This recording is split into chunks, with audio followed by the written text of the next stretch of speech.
Howdy, folks. Hope everybody's doing well today. We are talking land news. I decided I was going to go ahead and go live. I'm going to start probably doing this on a regular basis. I have a pretty good feed of land news, and I don't know if y'all do. So I thought I would take the time to go ahead and read through some of these articles with you, talk about it, because I mean, one of the things that land investors have been doing forever is just staying on top of the news to find out what's going on.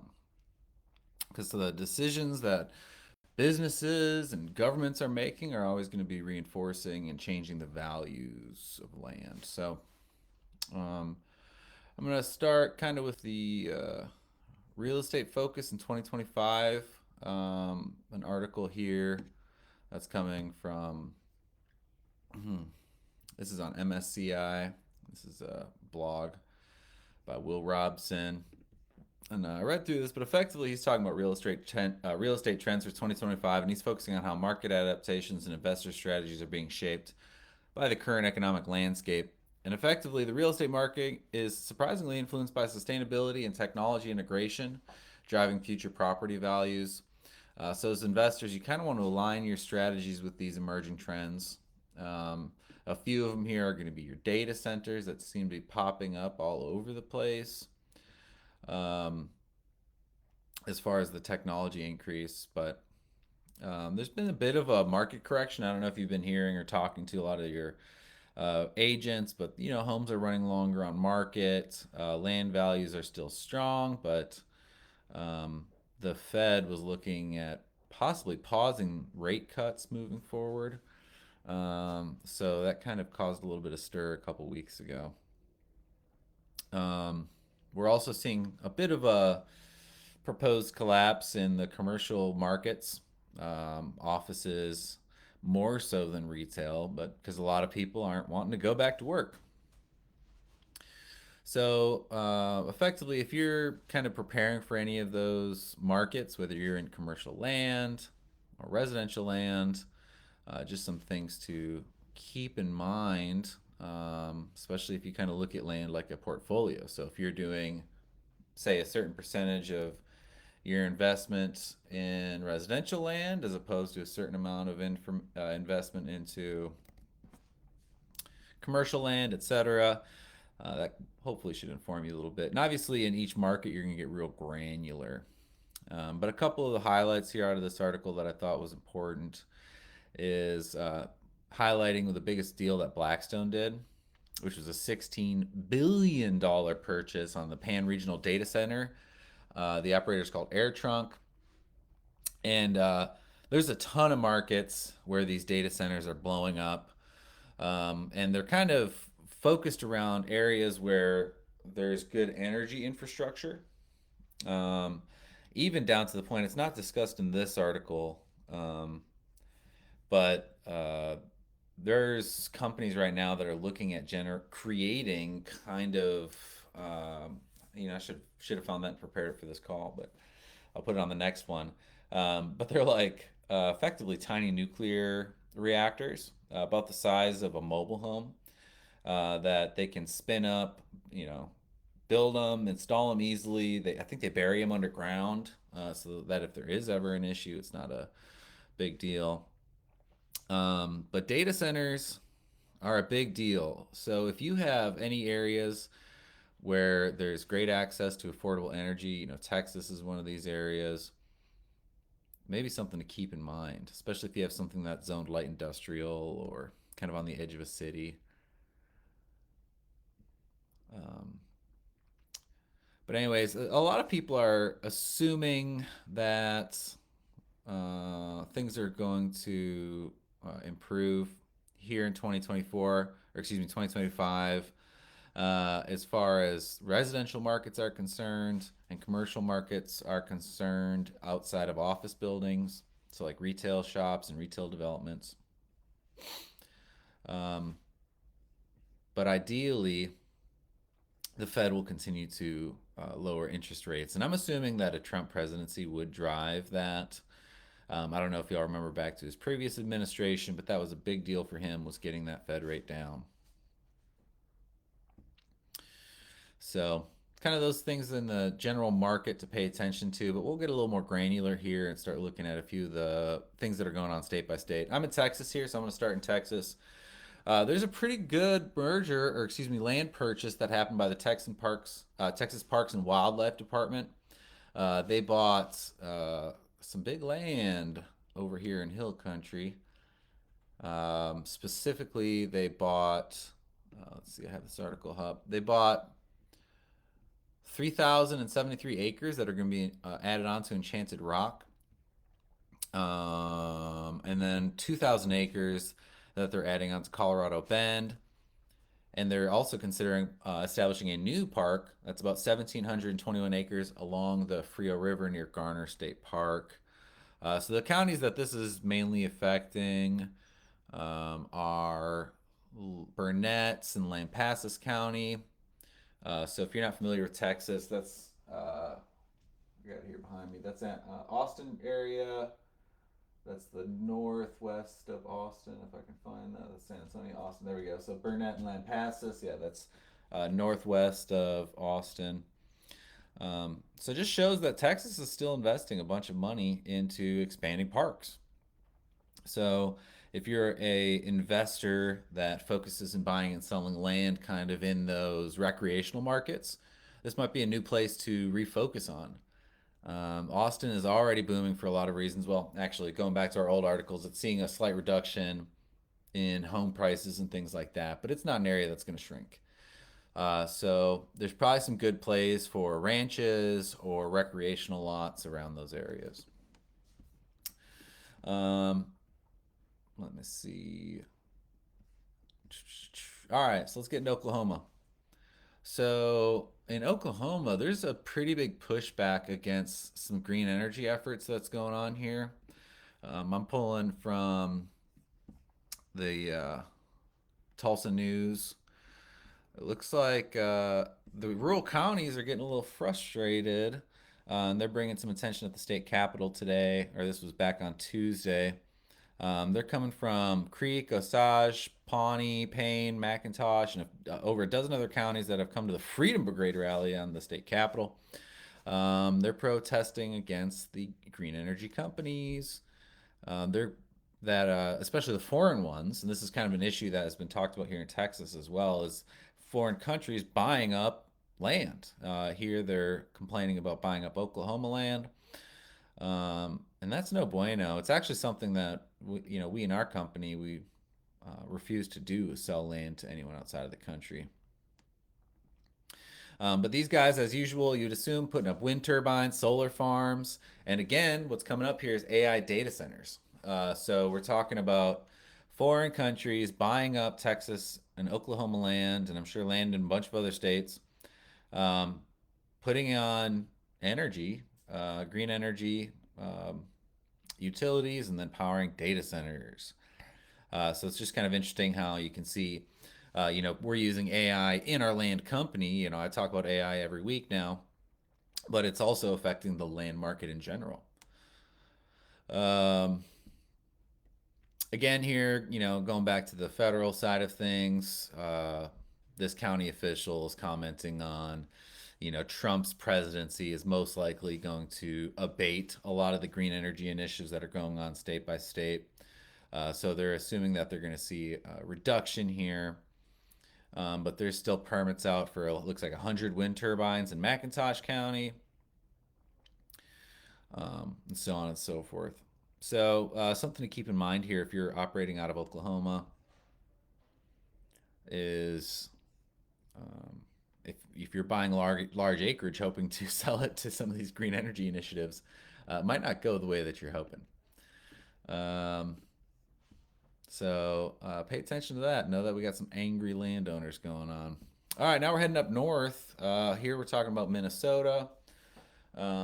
There's a number of investors that I know that are selling a lot of land for recreational and hunting purposes up here. And it looks like there's, if you're unfamiliar with this article is about chronic wasting disease. This is coming from the state here.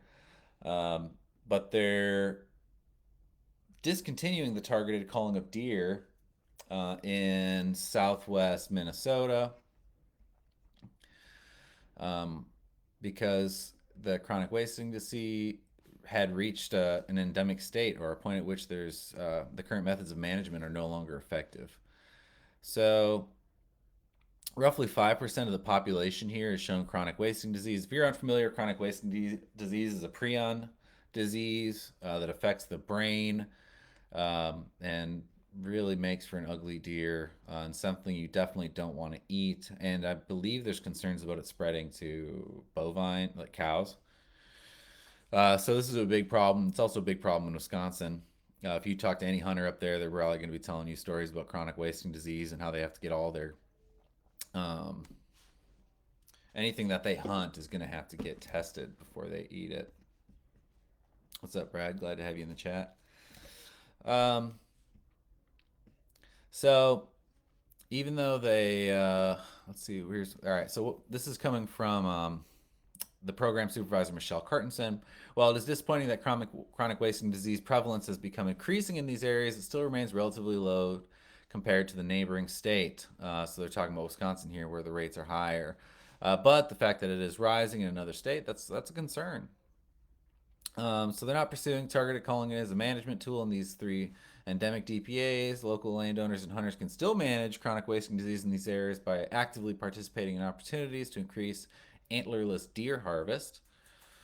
I'm not familiar with that. There's also carcass movement restrictions, and they ask them to obey feeding and eradicant bans. So that's very interesting. So yeah, chronic wasting disease is kind of on the rise, even though it's not a huge issue. It's something they're paying attention to up there in Minnesota. All right, moving on to North Carolina. So there's this new landmark legal victory in North Carolina. Let me get this article open here. This one's coming out of the Smith Anderson Law Review. I'm always fascinated in law as it relates to property rights. It's really fundamental to ownership of anything, but it's very important in our land business. But there's a big legal land victory in North Carolina that strengthens property rights, making it easier for landowners to contest restrictive zoning changes.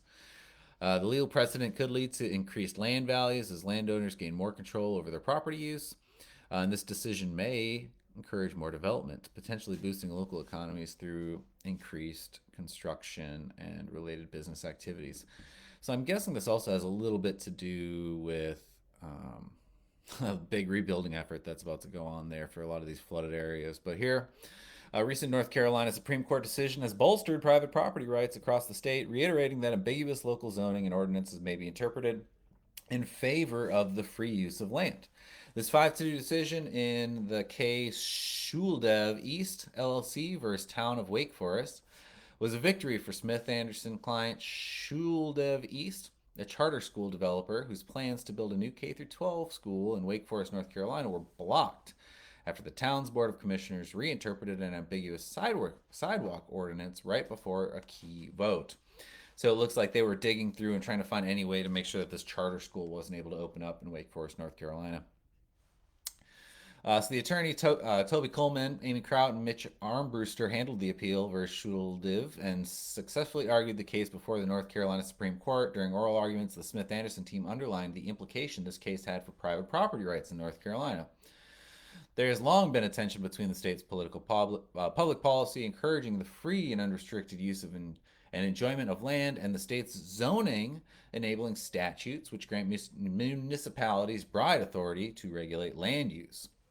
And for us, in the land industry, this is terrible. I know a lot of people have been burned by this. They buy a piece of property thinking it's going to be useful for a certain application, and guess what? It's just not. Because of whatever it is, maybe it's deed restrictions or zoning or whatever. And obviously you want cities to be able to plan how infrastructure is outlaid. Like when you're using public funds, it's very important to manage them successfully.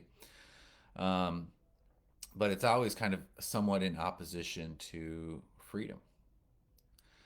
So this win is a this ruling is a win for property owners. Local zoning ordinances are often imprecise and ambiguous, which could create the risk that elected officials and municipal staff will enforce and interpret the laws differently for different projects.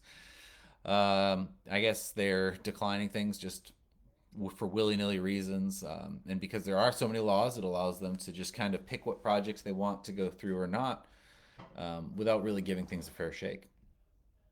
So, in this environment, even sophisticated landowners may find it difficult to determine what they need to do to obtain developmental approvals.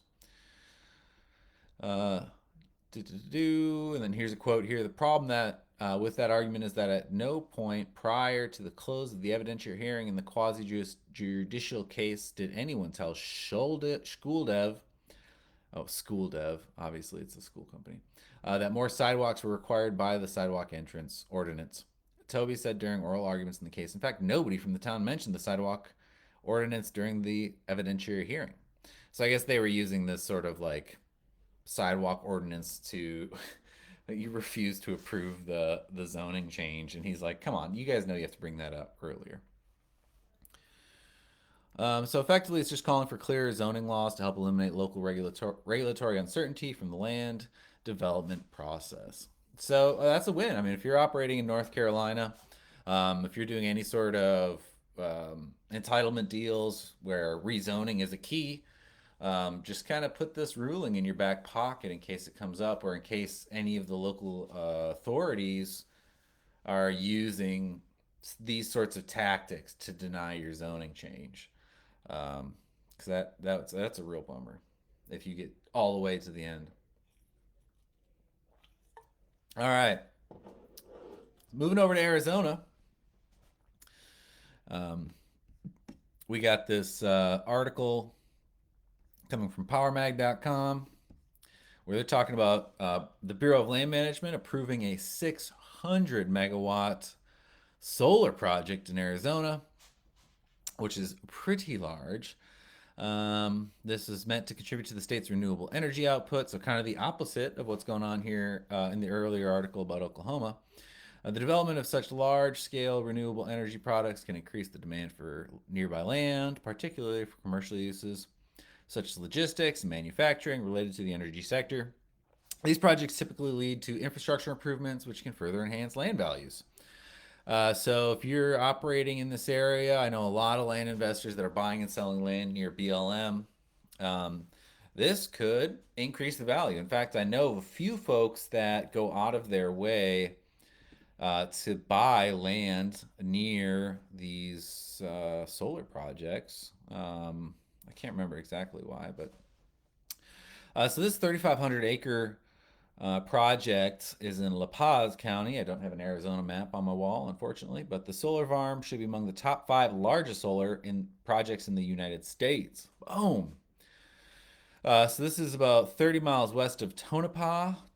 I'm sure I'll get picked on for that. Tonopah. Um, this could also include battery energy storage systems. I guess the big difference here between this article and the Oklahoma one is the Oklahoma one was selling private lands to foreign companies to do this, whereas this Bureau of Land Management property is probably just leased. I don't. It's probably not changing hands. They're just approving the project to be done on the Bureau of Land Management assets here. So yeah, this project would connect to 500 kilovolt Cielo Azul switching station and the 10 West Link transmission lines. The 10 West line runs from South California to Central Arizona. And it looks like they're expecting this project to take about 2 years. They approved construction plans, will avoid any building in a desert wash that crosses the project. The agency said that they will preserve the channel floodplain, maintain existing wildlife habitat connectivity, and avoid areas that have been deemed environmentally sensitive. This is often a problem with these green initiatives, is you put in these solar farms or these wind turbines, and they usually have deleterious effects on the native wildlife. So I don't know exactly how they're going to enforce all that, but they're saying they'll respect it. We will continue to engage with tribal, federal, state, and local governments, local communities, stakeholder groups, and industry as this project moves on, says Castro. Trying to find out more about the company itself.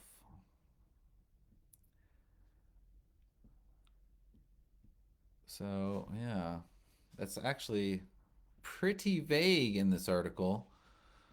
Um, Joe Solar. I'll have to dig deeper into that. Anyways, the group said it already has permitted 34 gigawatts of clean energy projects in total on public land, surpassing its goal to permit at least 25 by 2025. The group also said that as of November 2024, it has permitted 70 geothermal, 63 solar, 41 wind, and 42 renewable energy Gen T projects. Um, so yeah, it looks like Arizona is really doubling and tripling down on all of those projects, focusing on green energy. So that's really cool. All right, here's big news coming out of Florida. If you were a Florida investor, Alico, one of the major suppliers for Tropicana, has announced it is exiting from the citrus industry due to various challenges, including disease and economic factors. The exit of the major agricultural player can lead to a decrease in land values in regions heavily dependent on that industry. Transitioning to more profitable agricultural sectors or different industries could rejuvenate the affected regions and potentially lead to an increase in land values.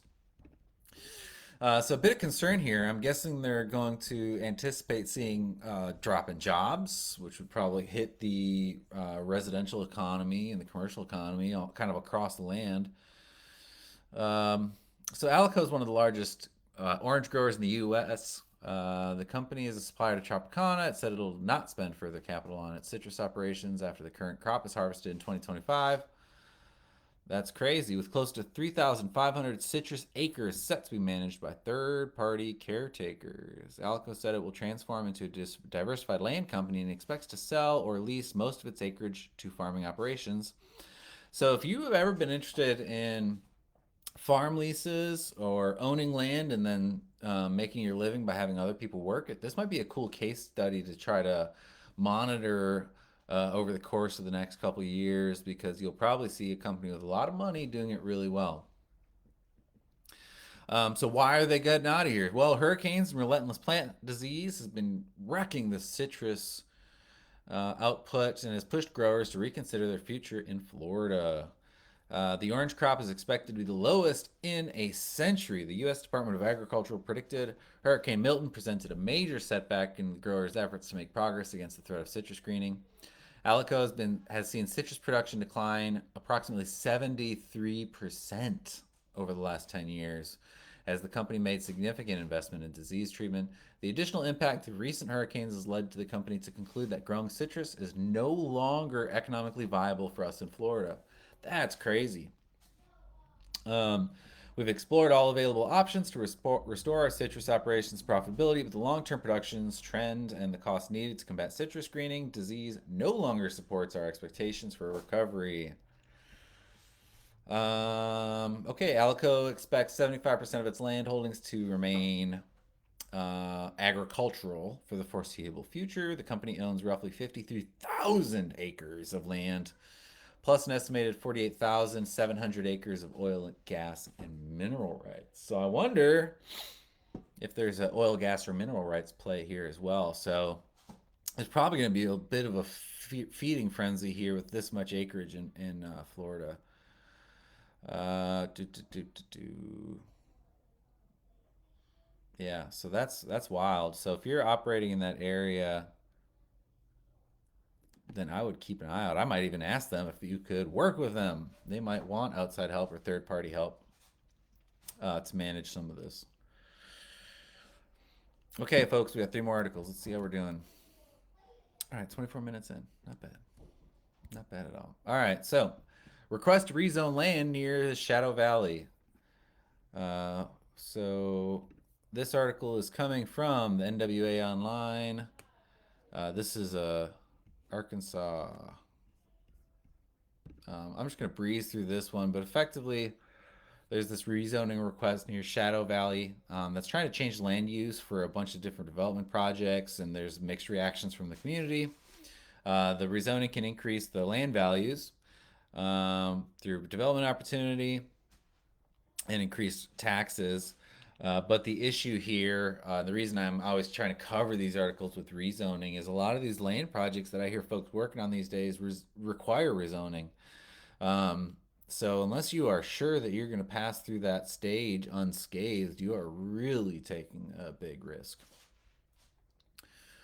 Okay, let's move over to Wyoming where there's some big news. This is coming from Outdoor News.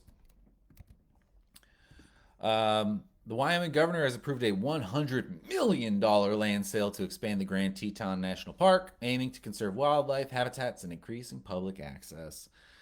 Wow, key insights. All right, so the expansion of the national park, like the Grand Teton, typically leads to an increase in nearby property values. Again, if you're operating in recreational land, this is something to pay attention to. They can also boost tourism and related businesses. So it's kind of interesting how these governmental players can come in and really redesign entire markets just by a single land purchase. Um, so, Wyoming will sell a 1 square mile parcel of pristine land bordering Grand Teton National Park to the U.S. government for $100 million after Governor Mark Gordon signed off on a deal on December 27th that ends the state's long-standing threats to unload it to a developer. Under this agreement, the federal government will pay the appraised value of $62.5 million for the property, while privately raised funds will supply the rest. So this is fascinating. Um, so the state sold it to the federal government for $100 million. Um, I was actually just reading this recently, but the Biden administration has increased the amount of federal land holdings more than any other president in the world or in history. I think outside of maybe like the major land purchases, like Alaska and things like that. So that's pretty crazy. All right, let's get something kind of topical here. We're talking the Mark Zuckerberg, um, doing some interesting stuff out in Hawaii. So this is the Hawaii land market. He's buying a 1,600 acre. He bought 1,600 acres for $187 million, where he's building a self-sustaining apocalypse bunker, but he calls it a little shelter. So this is on the island of Kauai. He spent a bunch of money. He's calling it Ko'olau Ranch. Um, in an interview with The Circuit with Emily Chang, highlighted by Surfer.com on December 31st, Zuckerberg addressed the elephant, or rather the bunker, in the room. Jokingly, he says, "You do have a bunker there. Is there something you know that we don't?" He laughed it off, saying, "No, I think that's just like a little shelter. It's a basement. It's got blown out of proportion." As if the whole ranch was some kind of doomsday bunker, which is not true. He calls it a little shelter. Da, da, da, but actually, what's going on here is he's putting two massive mansions on this property that will likely be around 57,000 square feet, 30 bedrooms, 30 bathrooms, tree houses connected by ropes. This is nuts. I wish I could see a photo of this. 5,000 square foot bunker with living quarters, mechanical room, escape hatch. So yeah, he's really digging in there. So yeah, not super big news, but kind of interesting. I thought some folks might like to hear about that. All right, folks, that's probably where we're gonna stop it today. Appreciate everybody listening in. I hope everybody has a beautiful end of their evening, and I'm gonna be doing more and more of these, just because I really like talking news, talking land, and hanging out with y'all. So have a beautiful and blessed evening.